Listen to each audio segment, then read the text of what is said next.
My mom still says when I was little, I used to tell her I was going to have 100 kids. 2018 comes along and I finally just said, okay, it's time. And I just looked up fostering agencies online, and this is where I landed with Arizona's Children. The challenges I've faced were definitely in the beginning, not understanding trauma, not understanding the education system, because it is very different for these kids, learning how to advocate for them appropriately. So Arizona's Children helped me through the foster parent college. They, of course, walk you through all of the different intricacies of licensing and the paperwork. They do offer some wonderful trainings. My interest was piqued back when I was a little tiny child and then being raised alongside families that had children that they were fostering or children who were adopted. Back when we were trying to become kinship for our niece and nephew, we were actually with a different company.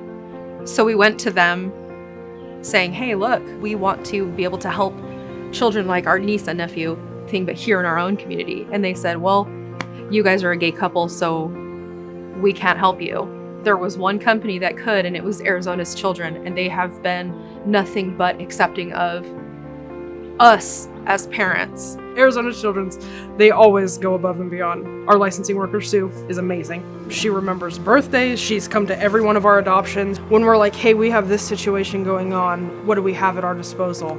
She's very quick to, if I don't know the answer, she's like, let me get the team in on this. They're so supportive and just, they're genuinely good people.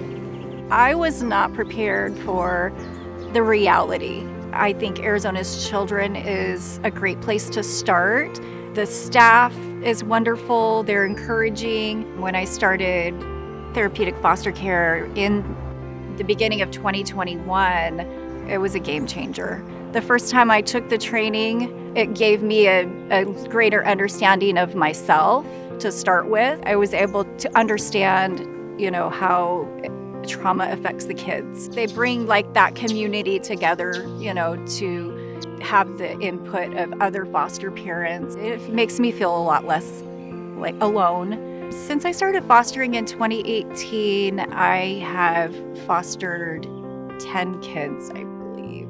Now I think I struggle more with, just letting them go when it's time. That's a hard part. For me, one of the first feel-good moments was when my first daughters walked in and they, just from the get-go, started calling me Mom. And I had no idea how to respond. No one had ever called me that before. Those are the moments, I think also picking up children who are malnourished or not bathed or taken care of, and then seeing them a couple weeks later, a couple months later, watching them be excited when they see themselves in the mirror and they stop and get to admire themselves and their personalities come out. Seeing them flourish, grow into the little people they're supposed to be. And we have seen multiple times where a family has made a bad decision and we've been able to hold and love and care for their child while they get healthy and safe and been able to foster their relationship and their growth as a family.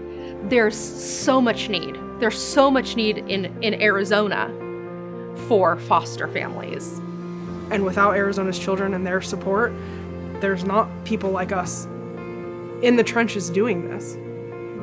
We're fighting every day for these kids. If you're thinking about foster care, I want to say just jump in and do it, because I waited 10 years and sometimes I think it was 10 years of time that I lost, that I couldn't and didn't help kids that needed help. These children need you guys, but you have to be strong. That's every time, that's what I passionately talk about. I mean, if I was destined to have 100 children, I just can't imagine a world where I'm not doing this. You're not going to be a perfect parent. You're not, you're going to make mistakes. Something I wish I knew back then was how important it is for me to advocate, finding my own voice to advocate for these children, for these voices that can't advocate for themselves.